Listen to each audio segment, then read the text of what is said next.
Boa tarde a todos e a todas.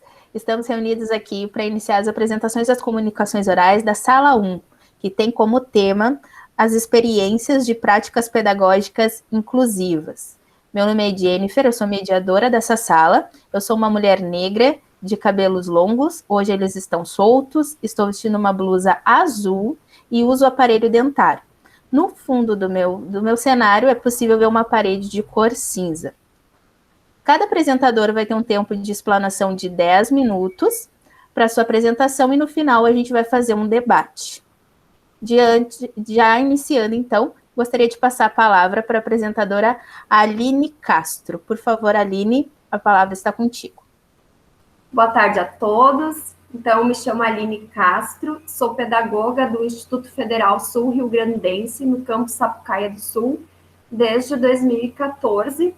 E sou uma mulher branca, né, de cabelos longos, castanhos claros, olhos azuis, meus cabelos estão soltos e eu visto uma blusa bege com um casaco branco. Atrás de mim tem uma estante com jogos de tabuleiros.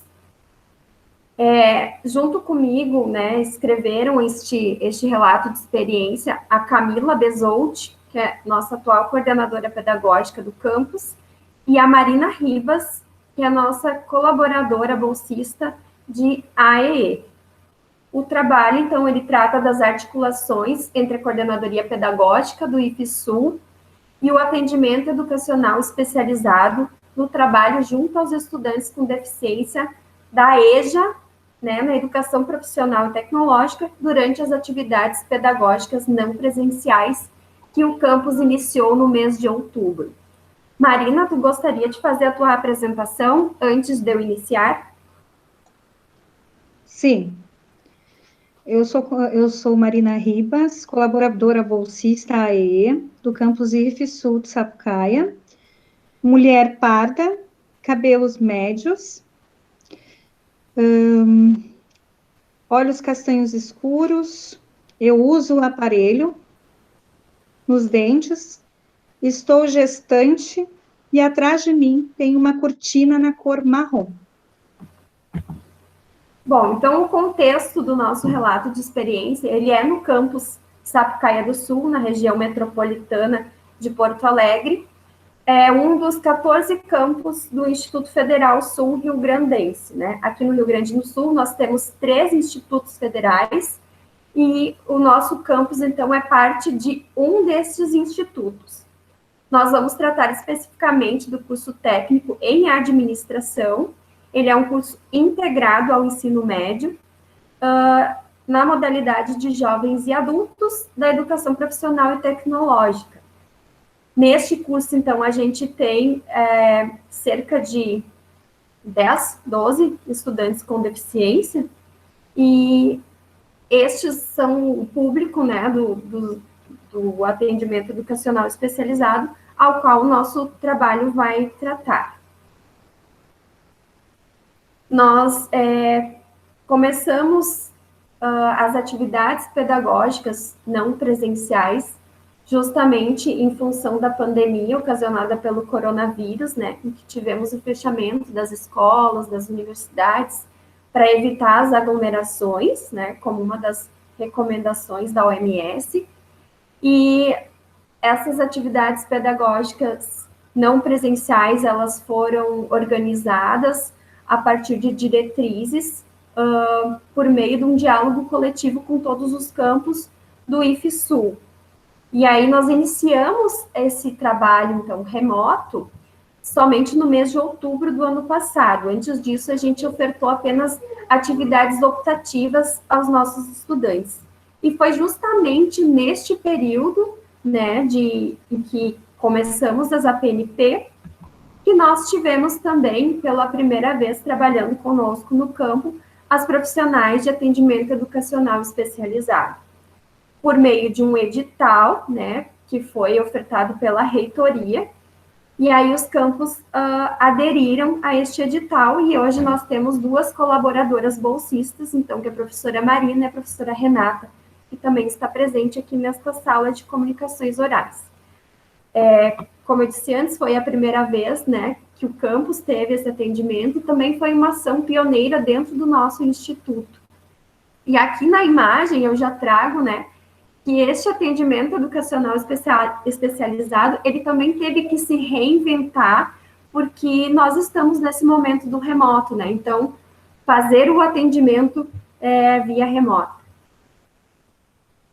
O presente estudo, então, descritivo, de abordagem qualitativa, ele é um relato de experiência, e ele busca descrever um pouco das ações que foram desenvolvidas pela coordenação pedagógica e pela colaboradora de AE, para a inclusão e para a permanência dos estudantes com deficiência do curso de administração, na EGPT, no contexto destas APNPs.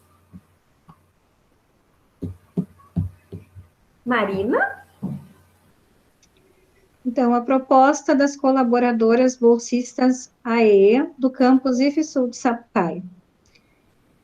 Primeiramente, a gente ficou muito, como fazer? Como vamos realizar uma proposta reinventando o que já existia, que eram os atendimentos ao público-alvo, né?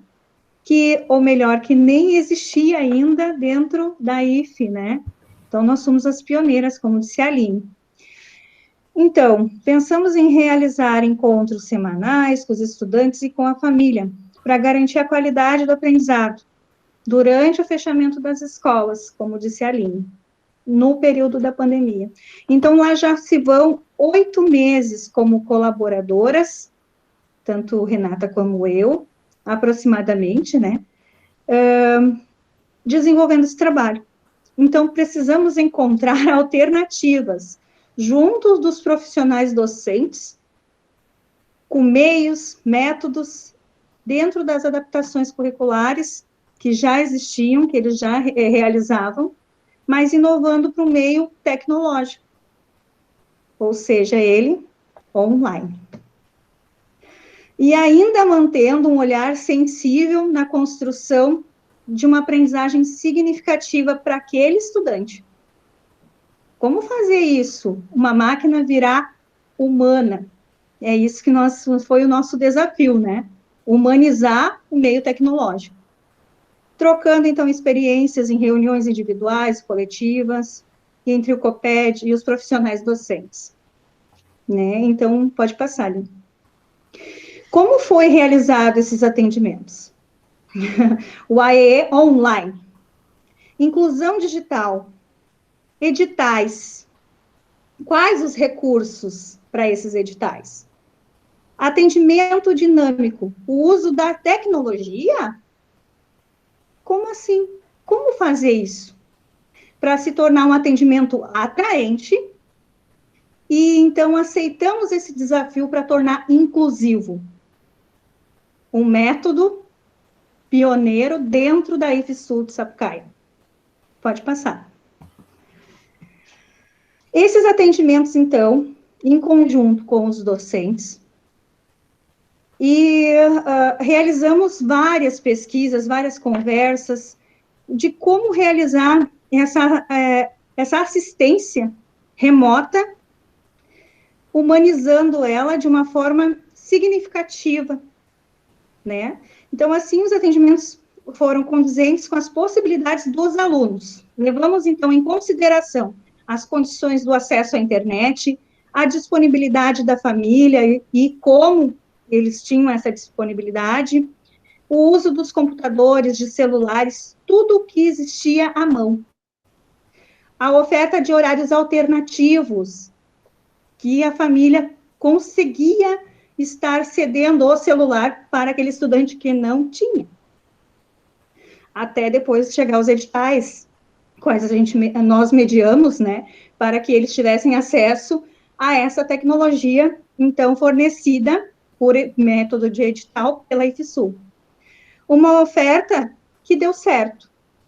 E buscamos, então, essa aproximação e manter o vínculo de qualidade. A organização dos atendimentos.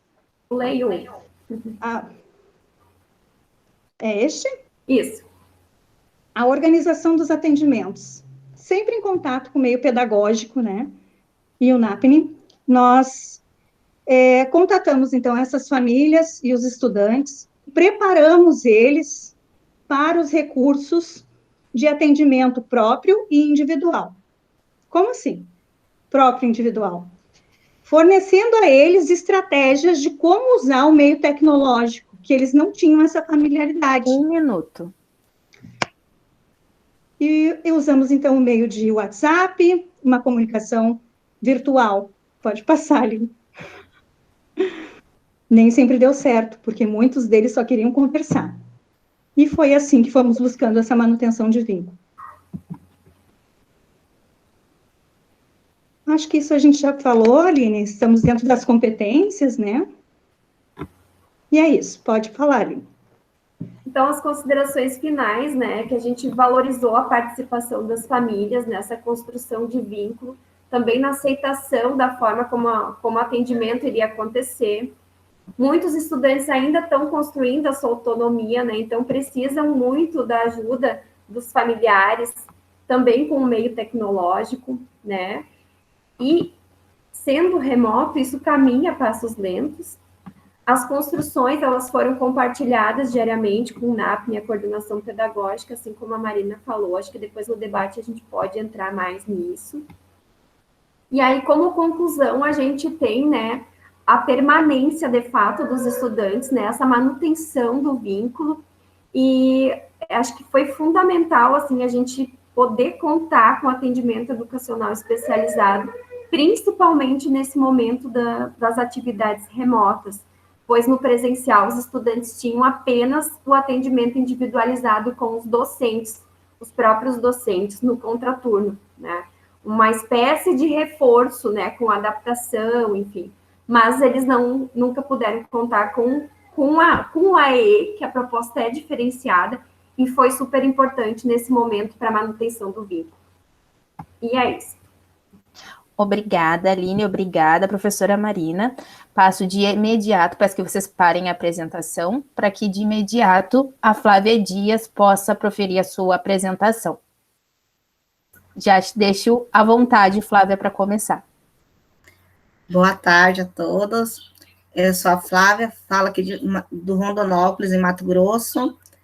Não preparei nenhum slide, vou só comentar um relato de experiência do meu trabalho, que eu fiz juntamente com o meu amigo, colega da escola que eu conheci, o Bruno, que está em outra sala, né, e não pôde participar, sobre ensino remoto e autismo, ações e relações. Eu já estava acostumada, eu sou pedagoga e também sou formada em letras, mas eu nunca tinha atuado ainda no ensino médio. Aí, ano passado, devido à pandemia, as contratações foram mais para quem já era efetivo, né? Então, eu peguei umas aulas adicionais. E me deparei, assim, com uma realidade, os alunos que tinham autismo do primeiro ano, eles não tinham uma apostila diferenciada, eles não tinham um material diferenciado, e as aulas online eram baseadas nas apostilas. Então, eu fiquei muito preocupada com aquilo, porque desde pequeno, quando como eu sou pedagoga, né, já sou acostumada, assim, na unidocência, a gente trabalhar o diferenciado, né, com os alunos que têm um atendimento diferenciado. Então, fiquei muito preocupada, e eu relatava isso, né, minha preocupação nas reuniões online que aconteciam, né, e somente o professor de ciências, que é o Bruno, também teve esse olhar atento. Então, o que nós fizemos? Nós elaboramos atividade diferenciada, pesquisamos juntos para enviar para esses alunos, porque é muito difícil acompanhar essas aulas deles. Ai, estou muito nervosa. Então, através dessas observações, nós vimos que eles estavam avançando.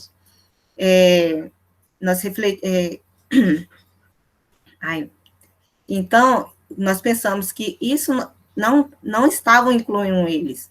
Eles estavam na escola regular, mas que não estava havendo inclusão. E nós sabemos que a inclusão, né, não consiste em acolher, auxiliar, compreender o aprendizado daquele aluno, né? Porque eram 6 alunos, mas cada um tinha um nível diferente de aprendizado. Então, aí foi isso. Eu estou muito nervosa. Foi isso o meu relato. Qualquer coisa na discussão, eu tiro dúvidas, é porque eu estou muito nervosa. Tá ótimo, Cláudia. Cláudia nada. Flávia, muito obrigada pela tua apresentação. Obrigada a vocês. Já passo, então, a disponibilidade de apresentação para a professora Janice Tavares. Por favor, professora, fique à vontade. Ok, muito obrigada, Jennifer. Vou iniciar aqui a apresentação.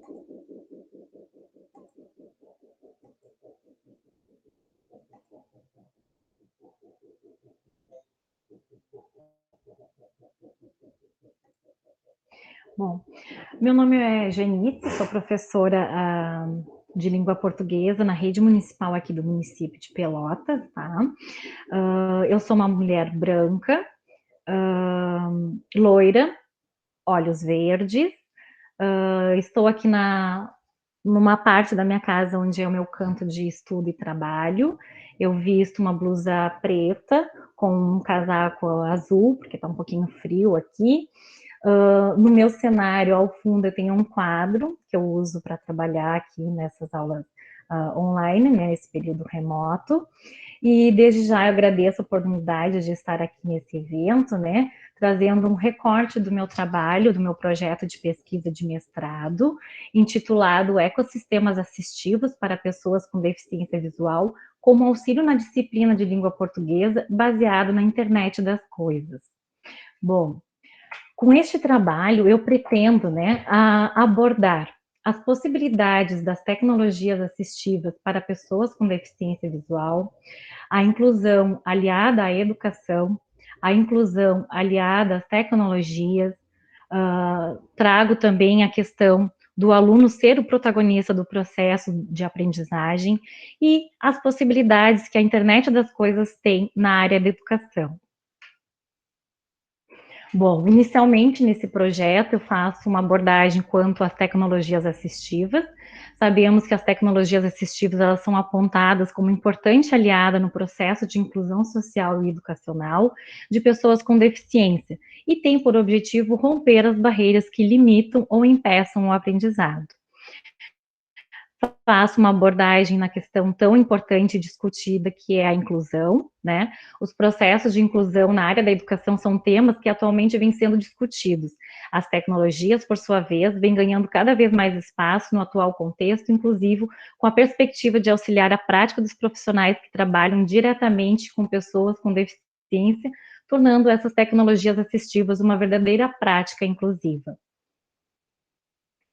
E durante o projeto, nesse projeto de pesquisa que está em desenvolvimento, né, eu esqueci lá no início, peço perdão de dizer, eu sou aluna regular do mestrado profissional em Educação e Tecnologia, tá, do campus Pelotas aqui, eu havia esquecido, peço desculpas, e eu faço uma abordagem na questão da internet das coisas, né, o que seria a internet das coisas? É sobre estender o poder da internet além dos computadores e smartphones para uma ampla gama de outras coisas, processos e ambientes. Durante o estado da arte, quando eu comecei a pesquisa, o que eu pude notar assim em relação à internet das coisas é que trabalhos anterior ao 2018, ao ano de 2018, a internet das coisas ela era relacionada, né, ela direcionada a trabalhos no sentido de automação residencial, acessibilidade, mas poucos trabalhos da internet das coisas relacionados com a educação. Então, isso é uma coisa assim, que me chamou muita atenção na hora de escolher o tema de trabalho. Então, na última década, destaca-se um número crescente de trabalhos relacionando a internet das coisas com automação residencial, acessibilidade, mas poucas soluções na área da educação, que contribuam com a inclusão das pessoas com deficiência visual. Além disso, a disponibilidade de recursos que a internet das coisas pode oferecer na área educacional apresenta múltiplas possibilidades. Entende-se que no contexto da aprendizagem mediada por sistemas educacionais assistivos baseados na internet das coisas, assume uma função importante com a premissa de buscar uma abordagem para apoiar as pessoas com deficiência visual, tendo a intenção de contribuir com a inclusão social dessas pessoas portadoras de deficiência visual, promovendo uma maior independência e participação no processo de protagonismo.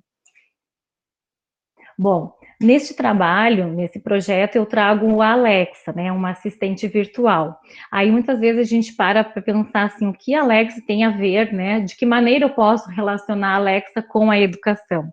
A gente sabe que a gente vive a 4ª revolução industrial, quando a informação, ela é facilmente acessada em diferentes formas, e já sabemos, né, que o professor não é mais o grande detentor do conhecimento.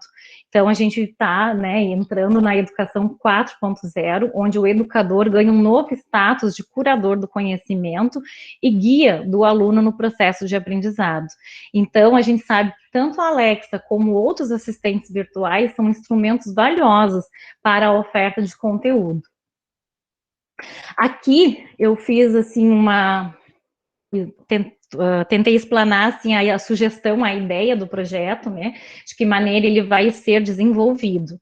Bom, ele vai ser desenvolvido por pessoas com deficiência visual, né, o que eles vão fazer? Eles vão produzir narrativas, produção de narrativas, seja conto, crônica, poesia, contos de suspense, enfim, existe uma diversidade de narrativas dentro da língua portuguesa, né. Essas narrativas serão produzidas a partir de arquivos digitais de áudio, tá? Estes arquivos digitais de áudio serão adicionados a uma skill na assistente virtual, Alexa, né? E a posterior, essa skill será reproduzida, né, e compartilhada a partir do comando de voz, né? E fazendo isso, a gente tem a questão do aluno ser protagonista do processo, fazendo com isso a contribuição, né, para a inclusão digital e educacional destes alunos. Durante o estado da arte, durante a pesquisa, eu trago um autor que traz excelentes contribuições sobre a internet das coisas, o Dave Evans. Então, ele coloca assim: segundo Evans, a chamada internet das coisas mudará tudo, inclusive nós mesmos. Isso pode parecer uma declaração arrojada, mas considere o impacto que a internet já teve na educação, na comunicação, nos negócios, na ciência e na humanidade. Claramente, a internet é uma das criações mais importantes e poderosas de toda a história humana. Os possíveis impactos dessas mudanças logo serão percebidos em todas as áreas. A educação será uma das mais afetadas, com possibilidades de aplicações ainda desconhecidas. Com isso, explorá-las pode ser um dos possíveis caminhos para trazê-las à tona o quanto antes, podendo assim viabilizá-las. Então, a partir disso, dessas contribuições desse autor, eu acho assim que a gente tem muito realmente que explorar a internet. Ela vai muito além de uma automação residencial e sim trazer no contexto da educação, e ela nos traz inúmeras possibilidades de adaptação, inclusive, nesse lado da inclusão. Então, esse é meu trabalho, assim, é a proposta, esse trabalho está em desenvolvimento, né, está em andamento, e a gente, né, continua nas pesquisas nessa área da internet das coisas relacionadas à educação. Acho que é isso, Jennifer, muito obrigada.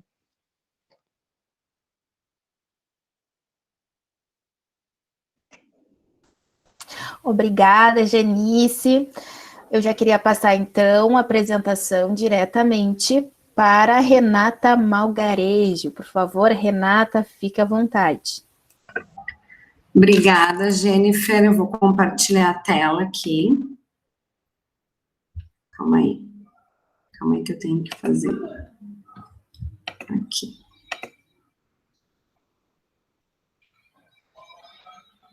Tá compartilhando, né? Já apareceu. Obrigada, Jennifer. Então, pessoal, o nosso trabalho, né?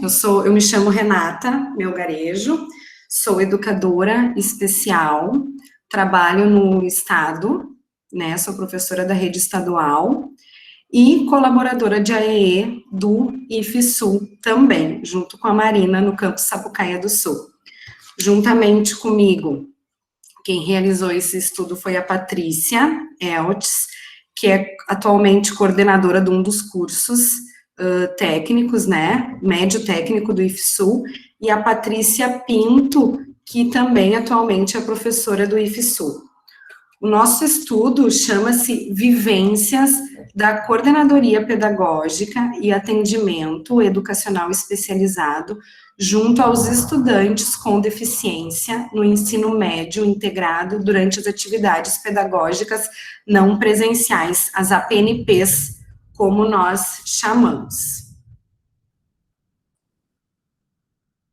O objetivo, né, então, o objetivo desse estudo é um relato de experiência, né, busca descrever ações da coordenação pedagógica, juntamente com a colaboradora de AE, para a inclusão e a permanência dos estudantes com deficiência no ensino médio integrado no contexto das atividades pedagógicas não presenciais, ocasionado pela pandemia do coronavírus. O contexto, então, desde o início das APNPs, o IFSU Campus Sapucaia do Sul, ele conta com a colaboração de 2 profissionais de AE para auxiliar no processo de inclusão dos alunos com deficiência. Com essa nova modalidade, né, de ensino remoto, das aulas síncronas e assíncronas, foi necessário um contato mais direto com os estudantes e as suas famílias, para um acompanhamento e suporte individualizado, tanto pedagógico quanto tecnológico.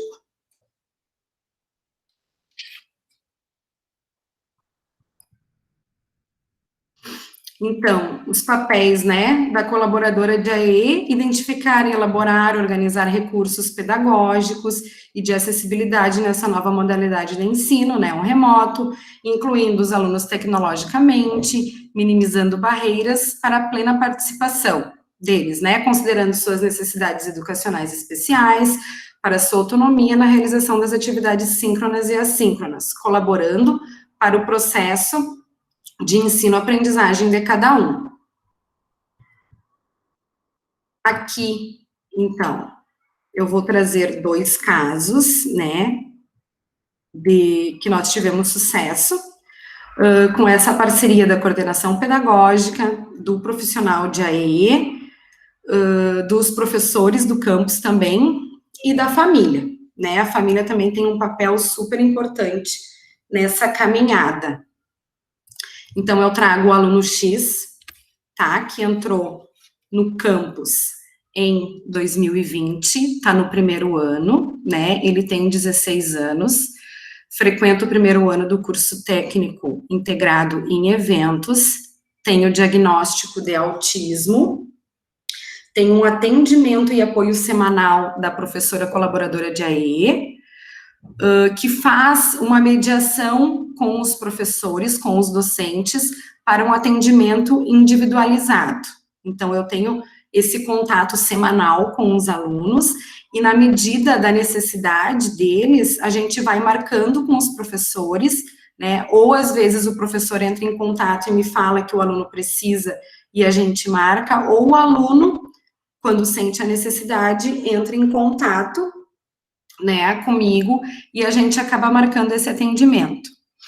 O caso deste aluno, então, ele foi contemplado no edital para compra de um computador, e depois ele teve um empréstimo de um monitor do campus, né, dos editais que o campus ofereceu para aquisição de computadores, né, desde que começaram as APNPs.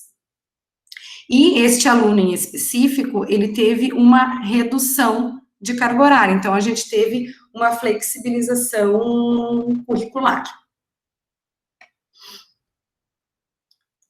Abaixo nós temos o aluno Y, né, que entrou no campus em 2018, tem 19 anos, este aluno frequenta o terceiro ano do curso técnico integrado em informática, possui também o diagnóstico de autismo, ele acompanha a turma com relação aos conteúdos, necessitando apenas de uma flexibilização no tempo das atividades. Ele possui o apoio e o atendimento, né, da profissional de AEE semanal, possui também atendimentos individualizados com os docentes que ele sente necessidade, né, e ele demonstra, e com as APNPs, ele demonstra um pouquinho de insegurança em relação às atividades que ele realiza, né, então é sempre orientado ao professor deste aluno que quando o aluno entrega essa atividade, que ele retorne, né, para o aluno o quanto antes, para não agravar o caso de ansiedade dele. Nós trouxemos 2 casos, tá, mas nós temos inúmeros casos de sucesso também, mas nós escolhemos 2 casos para trazer para vocês hoje.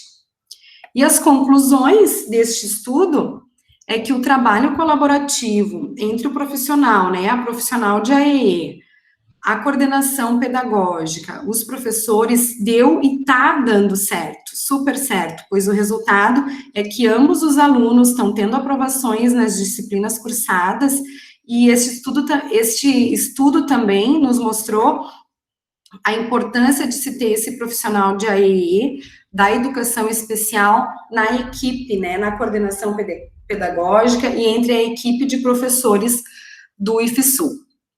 Eu acho que era isso. Agradeço a participação. Obrigada, Jéssica.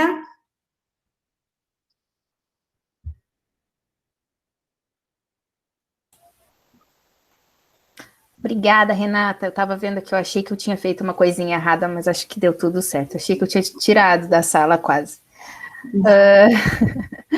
Queria passar, então, a palavra já para Crisna Maia. Por favor, Crisna, fica à vontade para explanar sua apresentação. Boa tarde a todos. Sou a professora Crisna, docente da Rede Municipal de Ensino de Camaçari. Pedagoga, psicopedagoga. Para mim é uma alegria, uma satisfação imensa poder participar desse 3º seminário de educação inclusiva do IFSU.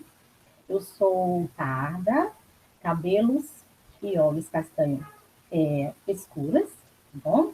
Eu estou aqui atrás de mim, tem uma parede branca, estou vestida com uma blusa estampada, e nesse momento eu gostaria de estar fazendo a apresentação deste meu trabalho.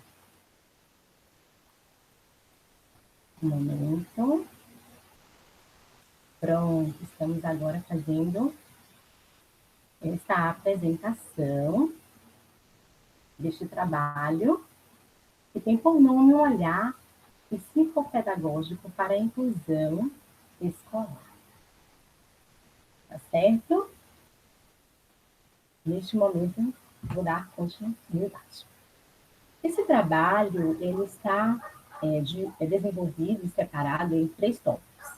Definição de dificuldade de aprendizagem, prováveis fatores que influenciam na dificuldade de aprendizagem, e a psicopedagogia contribuindo para minimizar os transtornos de aprendizagem, favorecendo, assim, a inclusão escolar. Esses 3 tópicos, eles são, na verdade, relacionados aos objetivos deste trabalho. Para iniciar o nosso trabalho de pesquisa, trago aqui a definição de dificuldade de aprendizagem à luz de Grigorenko e Steinberg. Dificuldade de aprendizagem significa um distúrbio em um dos processos psicológicos básicos envolvidos no entendimento ou no uso da linguagem, falada ou escrita,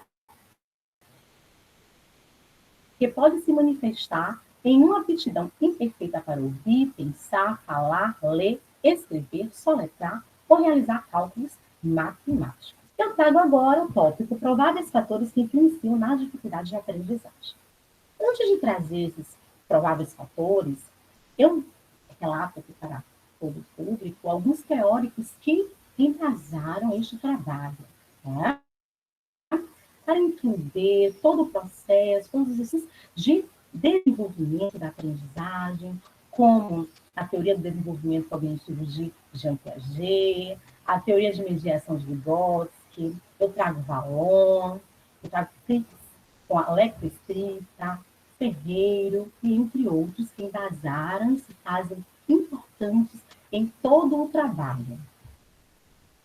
Desde o nascimento, as crianças estão em constante interação com os adultos, que ativamente procuram incorporá-las à sua cultura e a reserva-se de significados e de modos de fazer as coisas que se acumulam historicamente. No começo, as respostas que as crianças dão ao mundo são denominadas pelos processos naturais, especialmente aqueles proporcionados por sua herança, mas através da constante mediação dos adultos, processos psicológicos instrumentais mais complexos começam a tomar forma.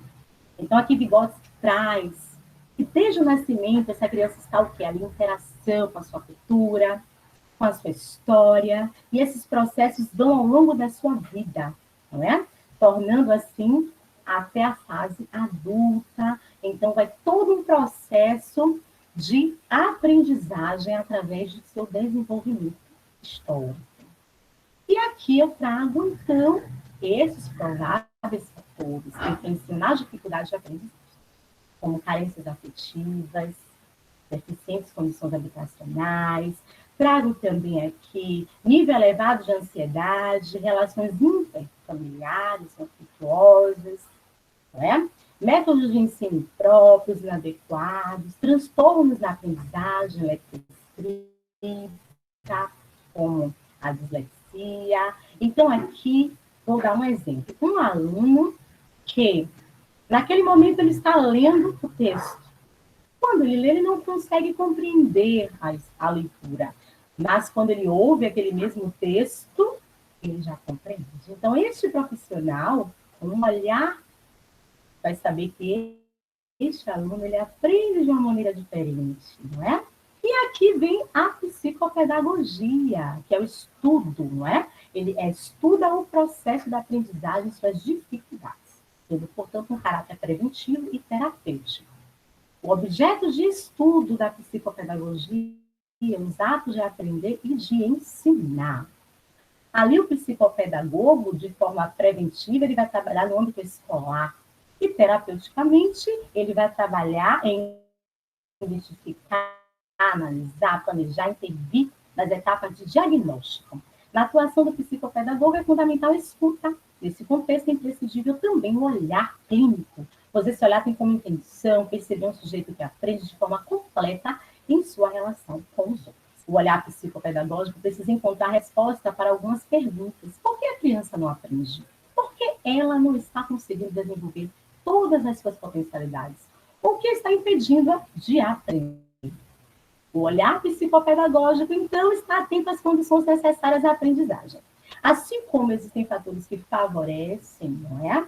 Essa dificuldade de aprendizagem, existem condições necessárias para que essa aprendizagem ela aconteça, como condições familiares, a prática docente, aspectos físicos, psicomotores, psicossociais, afetivos, emocionais e cognitivos. Todos esses embasados através dos nossos teóricos apresentados. De acordo com o Visca, ele traz as técnicas projetivas.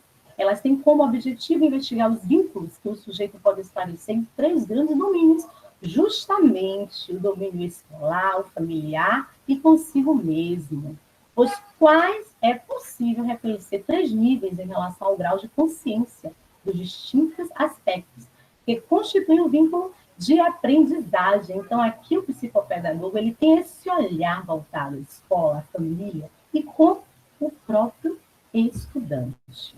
A psicopedagogia, além de dominar a patologia e a etiologia dos problemas de aprendizagem, aprofundou o conhecimento que lhe possibilita uma contribuição afetiva, não só relacionada aos problemas de aprendizagem, mas também na melhoria da qualidade do ensino oferecido nas escolas. As escolas trazem belíssimamente essa citação. E aqui tenho o foco deste tema, um olhar psicopedagógico para a inclusão escolar. Então, esse psicopedagogo, ele tem esse olhar minucioso, diferenciado, porque ele vai trabalhar juntamente ao professor, se for institucional, naquela prática dele docente, ele vai estar ali atento ao plano de aula, ao planejamento, ele vai estar atento à família. Então, ele vai estar trabalhando com esse corpo docente, com a coordenação, com a gestão. Se, porventura, houver a necessidade, ele estará encaminhando este aluno, sim, a um profissional, como psicopedagogo clínico, e outros profissionais, como fonoaudiólogo, o aluno que tem a baixa visão, para que ele tenha, de fato, um acompanhamento. Então, eu finalizo, tá certo, com a mensagem de minha autoria sobre este olhar psicopedagógico. Quem é este profissional? Com seu olhar clínico, consegue compreender corpo e intelecto, gestos e emoções. Ainda tem consigo saber a primazia de ser essencial na detecção de faltas. Eu não conseguiria enxergar a educação sem os seus olhos, pois são através deles que consigo me sensibilizar. São através deles que consigo me modificar, e me modificando consigo modificar o meu exterior. Consigo acreditar que através do seu olhar posso enxergar um novo horizonte com a arte de ser você, psicopedagogo. E aqui eu for o tema. Muito obrigada, Crisa Souza. Finalizo aqui a minha apresentação para todos vocês.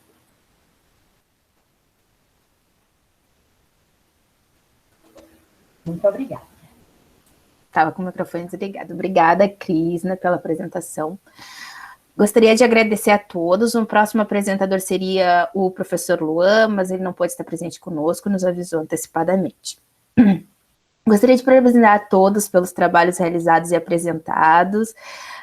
Realmente a gente precisa cada vez mais profissionais envolvidos na área inclusiva, pessoas que tenham interesse, que tenham carinho e amor por os nossos alunos, para que a gente consiga, né, quanto antes, efetivar essa educação inclusiva, né, porque só a partir do momento que a gente estuda, só a partir do momento que a gente se envolve, é que a educação inclusiva ela vai começar a acontecer. A gente sabe que não é fácil, mas a gente tendo exemplos como vocês, de pessoas que estão aí trabalhando e batalhando, a gente sabe que é possível e logo a gente vai conseguir deixar tudo mais simples, né? No olhar de quem vê de fora, de quem não entende, para os nossos alunos, para a família dos nossos alunos, para os outros professores. Então, vamos começar o nosso debate. Eu gostaria de começar, então, perguntando para a Aline e para a Marina. Eu sou um pouco suspeita, gurias, em falar do trabalho de vocês, porque vocês trabalham comigo, né? Então eu vejo um pouco mais de perto esse trabalho que vocês realizam de uma forma tão efetiva, tão bonita, né? Com tanto cuidado que vocês têm com os alunos. Se vocês quiserem abrir as câmeras agora, o pessoal pode ficar à vontade, tá? Então, eu queria saber um pouquinho mais, na opinião de vocês, qual a maior dificuldade que os alunos do ProEja enfrentam nas APNPs? Os estudantes com deficiência, no caso. Os estudantes com deficiência, eu acredito que seja o uso da tecnologia, a Marina pode me confirmar, né? Mas parece que é o que, de fato, assim, eles ainda sentem muita dificuldade de se organizar, né? O link da minha aula, o link do meu atendimento. Então, facilita muito quando o professor consegue fazer o atendimento individualizado antes da aula com a turma. E que isso seja no mesmo link e que isso seja toda semana no mesmo link. Porque é um professor, um link, né? Mas aí, às vezes, tem um link para o atendimento, um link para a aula, aí na próxima semana já muda o link. A gente teve isso mais no início, né, Marina? A gente já sinalizou, então, com os profs, isso tem dado resultado, mas, assim, acho que é um fator, assim, muito importante para a organização, assim, para que eles consigam fazer o bom uso da tecnologia nesse período remoto, né? E aí, além disso, como nós temos atualmente no curso de administração, um sistema para registro de notas e frequências, que é o SWAP. Depois, mais um sistema que é a sala de aula, que é o Moodle, né? E também temos mais a plataforma onde se dá os encontros síncronos, que pode ser tanto a RNP, que é pública, né? Quanto o Meet. São muitas coisas diferentes para eles darem conta, né? Então, eu percebo que aí está um fator de desorganização dos estudantes e que a gente ainda vai ter que trabalhar um pouquinho mais com o corpo docente, né, Prof. Marina, para que possa facilitar o aprendizado deles. E um dos fatos também, Jennifer, é uma caminhada, né? Iniciando, nós começamos essa caminhada há pouco tempo, né? Então, a primeira coisa que se faz com qualquer pessoa é o vínculo. Qualquer pessoa. É a empatia, de se colocar no lugar do outro, né? Então, muitos de nós mesmos tivemos que nos capacitar com o nosso material tecnológico em casa, não é? Da mesma forma, são eles, né? E onde contam, lá na escola, eles contavam com apoio, né? Um apoio de organização interna com os profissionais presencialmente. Hoje, eles contam com uma profissional, que somos nós, as colaboradoras, e o pedagógico, para dar conta dessa organização que é interna deles, que é algo que a gente não consegue realizar. Porque se é interno, como fazer uma organização interna de alguém? Não tem a possibilidade, se não a ajuda da família. E quando não vem essa ajuda da família? É o caso que nós, daí, precisamos refazer todo um movimento, né? Eu digo refazer, porque é um processo de construção e reconstrução. São fatores diferentes, parecendo iguais, né? Porque tu desconstrói algo para poder construir novamente. Então, é isso, gurias. Eu acho que o que dá certo... Peraí, só um pouquinho, gurias, por favor, vou desligar.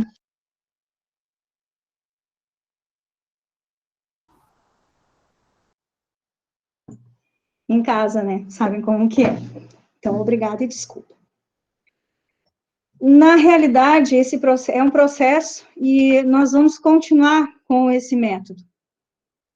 É um método inovador, desafiador. E, então, isso faz parte, incluir também a inclusão digital.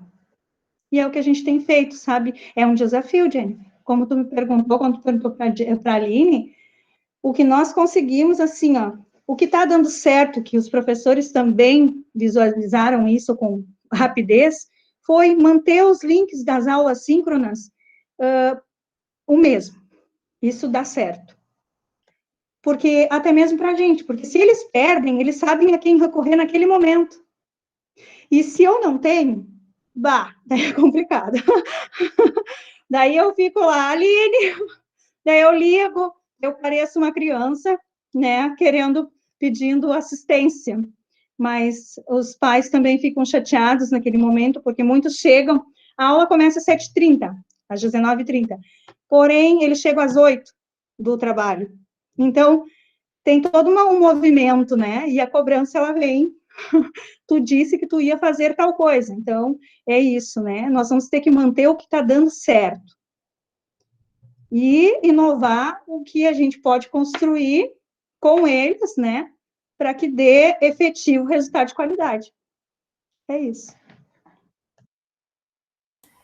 Eu gostaria de perguntar para a Renata agora, porque seria mais ou menos nesse mesmo sentido, Renata. Se tu percebe, além do que as gurias falaram, diferenças no curso técnico. Como as gurias falaram, né, são diversos obstáculos que nós tivemos que enfrentar primeiro, né, também nos adaptar a esse novo modelo, né, ao remoto, para depois ajudá-los, né. Então, foi um grande desafio, porque muitos também não tinham equipamentos, né, equipamentos para o acesso, né, para ter o acesso às aulas, ou quando tinha equipamento acontecia alguma coisa, né, ou quebrava, dava um acidente, como uma aluna que eu apresentei, ela teve um acidente que acabou quebrando o monitor que ela havia comprado com o edital. Então, teve um novo processo de conseguir um monitor para ela, né? E eu acredito, como a Marina falou, que a gente vai permanecer com aquilo que dê certo e com as demandas, né? As demandas que surgirem novas, a gente vai aprendendo juntos e vai facilitando a vida deles, né? A nossa e a deles também. A professora Marina falou um pouquinho a respeito das famílias, Renata, e eu gostaria que tu falasse para nós também como que é o envolvimento das famílias em relação ao curso técnico, até se as gurias, a Aline e a Marina, quiserem completar um pouquinho, né, em relação dessa participação da família, o quanto que é importante, se as famílias estão conseguindo acompanhar ou não. A família é uma peça fundamental no ensino remoto, não só no curso técnico, como eu, como mãe, a Aline também, a Marina sabe, né, que somos peças fundamentais para os nossos filhos conseguirem acessar as aulas e conseguirem, né, o sucesso da realização das atividades e tudo mais. E as famílias, as minhas famílias que eu falo dos cursos técnicos aí do IFSUL, a maioria delas têm sido, assim, ó, parceiras. Eu tento manter um contato com o estudante e com a família, porque a maioria já tem, né, o seu número próprio. Então, lá no início, quando eu me apresentei, as famílias, né, eu tinha contato direto com o pai ou com a mãe, mas falaram, Renata, eu trabalho, fulano tem telefone, pode entrar em contato direto com ele. Só que o que eu costumo fazer? Nem sempre, mas eu costumo uma semana sim, outra não, entrar em contato com o pai e a mãe e perguntar, tá tudo bem mesmo, né? O fulano me disse que tá tudo beleza, tu confirma isso para mim, qualquer coisa tu me fala, né? Assim como eu peço para os professores também, quando tá tudo sempre muito 100%, a gente desconfia um pouquinho, né? A gente acredita, fica feliz, eu fico muito feliz, mas eu gosto sempre de ter o feedback do professor para saber se realmente tá tudo 100% e principalmente da família. Né, e tem algumas famílias que eu tenho contato ainda direto com o familiar, não com o estudante, e são famílias maravilhosas, e o apoio deles nesse momento é fundamental, tanto para o apoio emocional do aluno, né, para o aluno se sentir seguro que tem a família apoiando ele, né, quanto para o tecnológico, que às vezes precisa de auxílio. A mãe do aluno me liga, professora, o fulaninho não está conseguindo acessar hoje, como é que a gente faz? Ela passa para o fulaninho fala comigo, sabe? Então, eles estão super preocupados e sempre atentos. Em qualquer mudança, eles costumam me avisar também, sabe? Eles também estão tendo essa responsabilidade. Eu tenho um aluno que a mãe me avisa sempre, professora, o fulano hoje não vai poder participar da aula, ou porque está sem internet, ou porque esses dias foi porque tinha uma consulta médica, né? Então, como eles têm essa preocupação, eu procuro saber imediatamente qual é a disciplina para eu avisar realmente esse professor.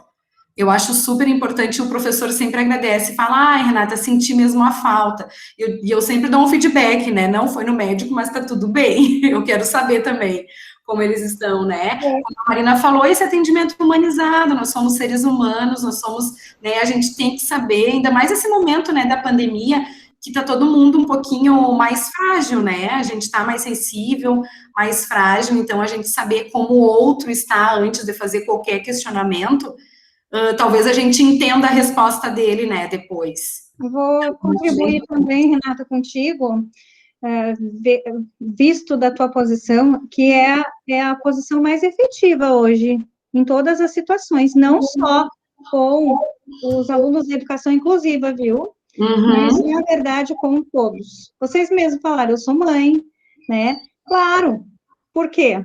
Vocês falaram isso? Porque vocês estão apoiando seus filhos.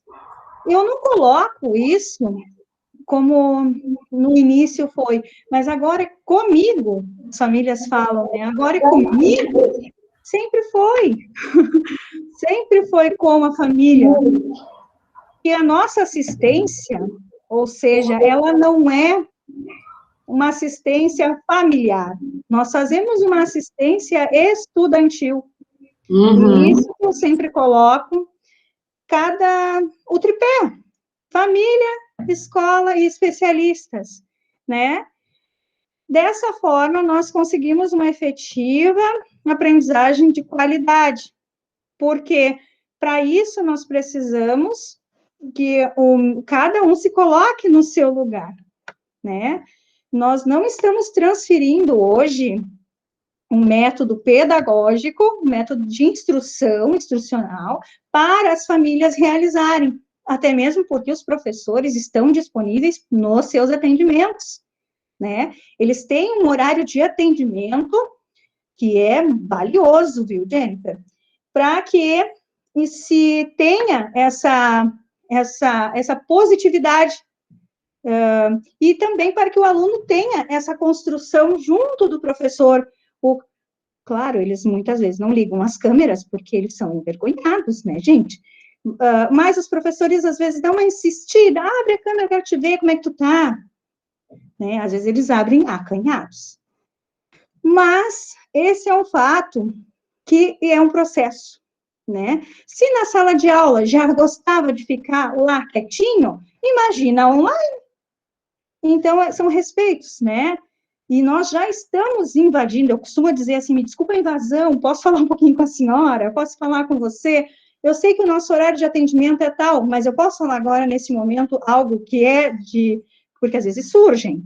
Os atendimentos são demarcados para aquele estudante 1 hora por semana, mas surgem eventuais que tu precisa trabalhar. E eu te digo, as 20 horas que nós temos, né, Renata, como colaboradoras, elas não são 20 horas. Você transforma em 40 vezes, dependendo da semana. Olha, não sei se não gera...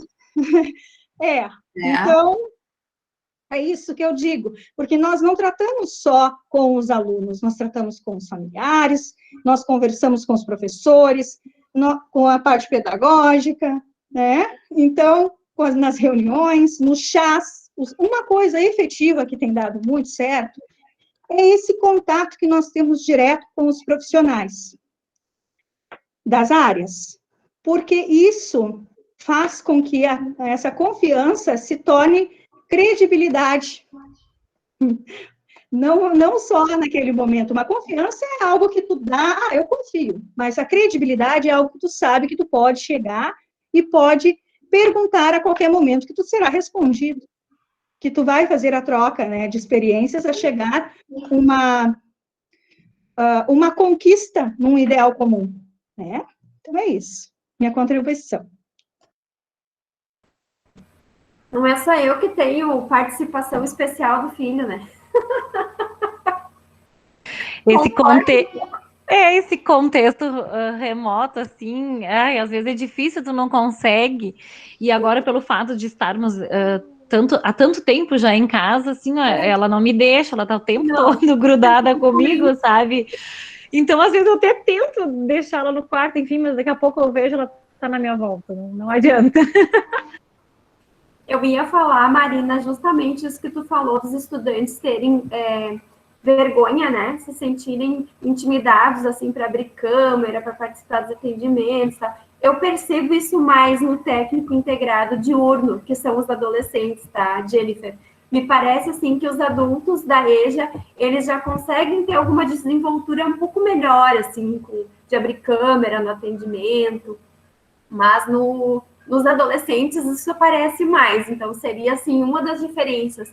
E eu acredito também, né, a Renata pode me desmentir se eu estiver errada, mas os adolescentes, eles também conseguem usar mais o Moodle do que os estudantes da EJA, né? Os estudantes da EJA têm bastante dificuldade desse acesso, de localizar o material, de pegar o link da aula lá no Moodle, né? E os estudantes da EJA, eles estão muito mais num processo de matrícula orientada para eles, né? Então, eles têm disciplinas de vários semestres, de acordo com como eles foram evoluindo ao longo do curso, né? E os do integrado diurno, os adolescentes, eles costumam acompanhar mais a sua própria turma. E ter esse senso de turma, ter um grupo de WhatsApp, né? Onde o líder está divulgando as coisas, onde todo mundo está perguntando sobre a mesma disciplina, né?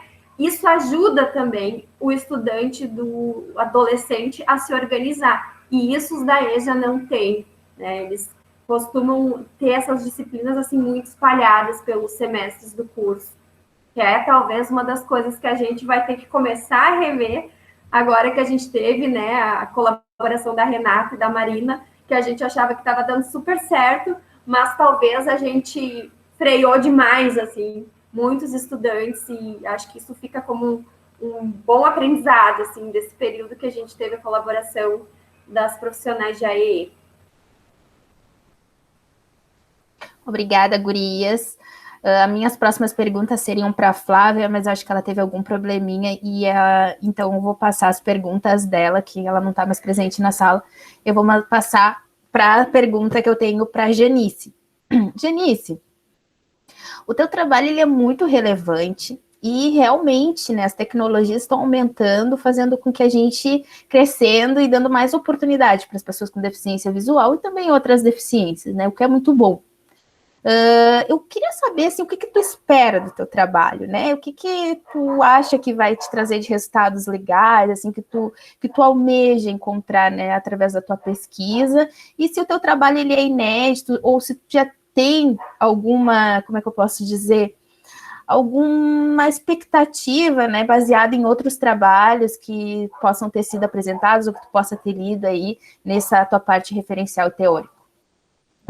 Bom, em relação ao que tu perguntaste, se seria inédito, enfim, como eu comentei, durante a pesquisa para fazer o estado da arte, a gente faz pesquisas justamente da incidência de trabalhos semelhantes que tratem desse tema. Então, assim como eu coloquei, antes de 2018, já não tinham trabalhos assim da internet das coisas relacionados à educação, e sim com automação residencial, né, na questão da acessibilidade. A partir de 2018 começa a surgir trabalhos relacionados à educação, mas na deficiência visual, esse trabalho em específico, assim, eu não encontrei nenhum. Eu encontrei trabalhos semelhantes com podcasts, até da Universidade Católica aqui de Pelotas, um trabalho muito relevante, até que eu trago na minha pesquisa, faço uso dele, mas, assim, da produção de narrativas apoiadas, né, na minha disciplina, que é a língua portuguesa, eu não encontrei nenhum trabalho nesse sentido. Então, como a gente diz, é um gaps, né, que a gente chama, que é algo diferente realmente. E essa minha trajetória, assim, ela é muito familiar na questão da deficiência visual, porque o meu tio, ele era diretor do Colégio Luiz Braille, o Ingo, até que foi... Ele é bem conhecido na cidade, conhecido, assim, até nessa área da deficiência visual, pelo seu trabalho, pela dedicação dele, e pelo ser humano que ele era em relação, né, à luta da inclusão. Então, eu trago isso aí um pouco dessa trajetória pessoal, trajetória profissional, né, e a trajetória acadêmica. Então, eu faço uma junção disso tudo e trago. E quais seriam as minhas expectativas? Na verdade, sempre quando a gente lança um projeto de pesquisa, a gente sempre tem as melhores expectativas possíveis, né?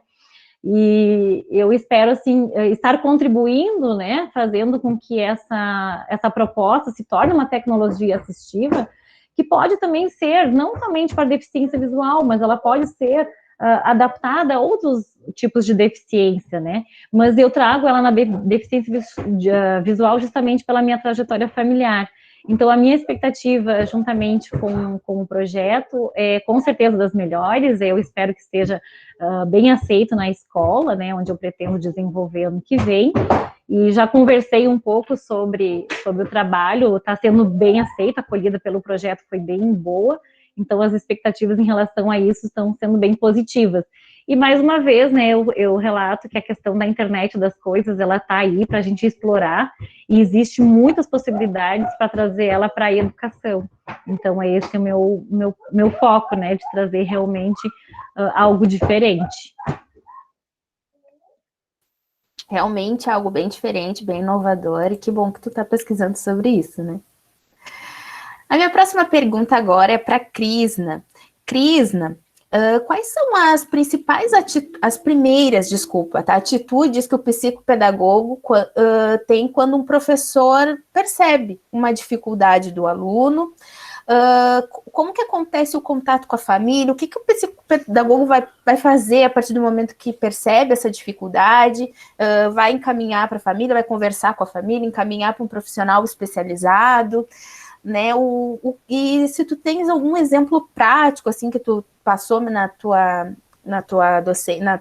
teu trabalho, que tu possa trazer para a gente, para entender um pouco melhor o teu trabalho. Pronto. Assim, a psicopedagogia, como no trabalho, ela tem duas vertentes, a institucional e a clínica. A institucional, este profissional, ele vai trabalhar atrelado à escola, não é? Seria o ideal que todas as instituições, ela tivesse, de fato, um psicopedagogo ali inserido no seu corpo, não é? Institucional mesmo, para que ele trabalhe junto com aquele profissional. Como? Naquele plano de aula, naquele planejamento acessível, para facilitar, não é, o trabalho do professor. Porque nós sabemos que o professor, enquanto professora, eu digo isso, é um trabalho que não é individualizado, podemos dizer assim, aquele trabalho em uma sala de aula, não é? Grande. Então, esse trabalho, ele precisa ser olhado mais de perto. Então, o psicopedagogo vai estar atrelado ali à instituição e detectando, claro, aquelas dificuldades de aprendizagem daquele aluno que aprende um pouco. Nós sabemos que nós não aprendemos igual, não é? Cada ser humano tem o seu tempo, sua individualidade, mas o psicopedagogo, ele vai munir-se de ferramentas, como provas projetivas, né? Jean Piaget, Visca traz, a EOCA traz assim, os estágios para que você possa trabalhar, provas. Então, ele vai estar ali atrelado à instituição.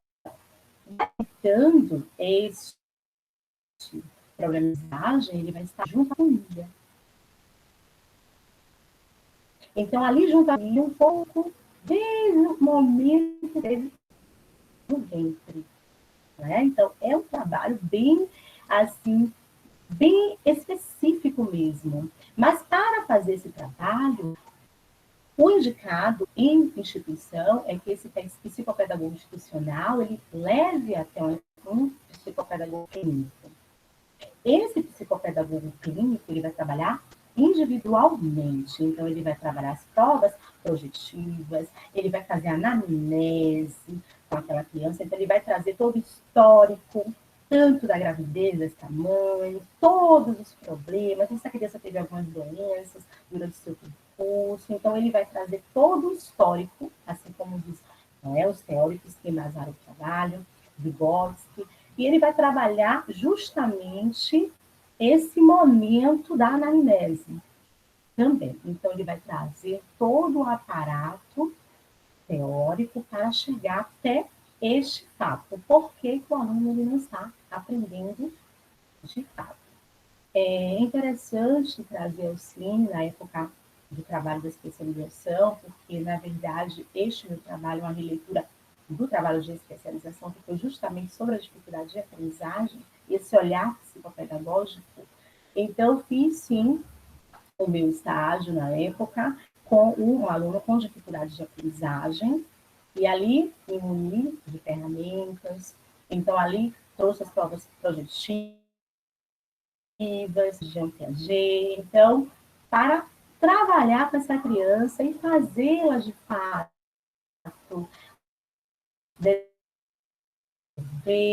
fazê-la de fato andar, não é? Juntamente com os demais. A criança, como eu vinha trazido, com dislexia, por exemplo. Então, essa criança com dislexia, ela vai ler, porém ela não vai entender aquilo, ela não vai se apropriar. Mas a partir do momento que ela vai escutar o professor, e aí vem a escuta, né? Ela vai escutar o professor, ela vai escutar aquela pessoa que vai trazer o conhecimento, ela apropria-se, ela consegue, de fato, internalizar esse conhecimento. Então, essa criança, eu sei que, diferentemente dos outros, ela aprende diferente. Então, eu, como professor, aí sim, o psicopedagogo vai trazer isso ao professor. Então, esse professor já vai entender que a fala dele a este momento que nós estamos vivendo de pandemia, como professora da rede municipal de Camaçari, estamos trabalhando também de forma remota desde 2020, e é um trabalho, de fato, novo, e que nos traz, de fato, este momento do psicopedagogo entra assim em ação, posso dizer, por experiência, não é? Deste momento, porque a minha escuta do outro lado, ela se avança mais, e a minha fala chega mais a esse aluno à distância pelas mídias tecnológicas, este aluno que está com dificuldade de aprendizagem por N fatores. Muitas das vezes não é um fator de transtorno, às vezes é uma baixa visão, às vezes é um problema de fato familiar, o meu aluno não está muito bem. Eu atendi, enquanto nesse período de pandemia, crianças que estavam entrando até em depressão. E o meu trabalho, não só ali naquele momento da minha aula, mas depois da minha aula, foi muito importante. Porque as mães, ali naquele momento, o meu filho está assim. Então, aquele momento de conversar, de achegar, do aconchego, e nisso que eu me desenvolvi um outro trabalho que está em andamento, que é sobre os sentimentos. Então, o trabalho da psicopedagogia traz valor assim, de uma forma forte, porque é a afetividade. Então, a afetividade precisa estar, sim, atrelada ao afeto. E esse trabalho que desenvolvo sobre os sentimentos e as emoções, neste momento de pandemia, tem sido, assim, muito maravilhoso. Inclusive, no ano de 2020, eu fiz um levantamento, né, que foi o retorno, feedback dos pais, através de uma ficha, e assim, o feedback foi maravilhoso, porque eu atrelei a aprendizagem aos sentimentos. Então, nisso eu trago música na aula, eu trago vídeos, então, trago muito essa questão mesmo da interação, para que as crianças possam, de fato, se sentir acolhidas neste momento de pandemia. Tá bom? Obrigada. Eu que agradeço, Cris, sem dúvida, até nos foi ressaltado ali no chat, né, a importância do psicopedagogo, assim como do pedagogo, e também pela professora Lacina, a importância dos profissionais de AEE agora nesse momento de pandemia que a gente está tendo essa oportunidade de ter no IFSU. Bom, em relação às perguntas que eu tinha para vocês, eu finalizei, né? E eu gostaria de saber se algum de vocês tem alguma pergunta para um outro autor que queira explanar. Fique à vontade, a gente ainda tem um tempinho.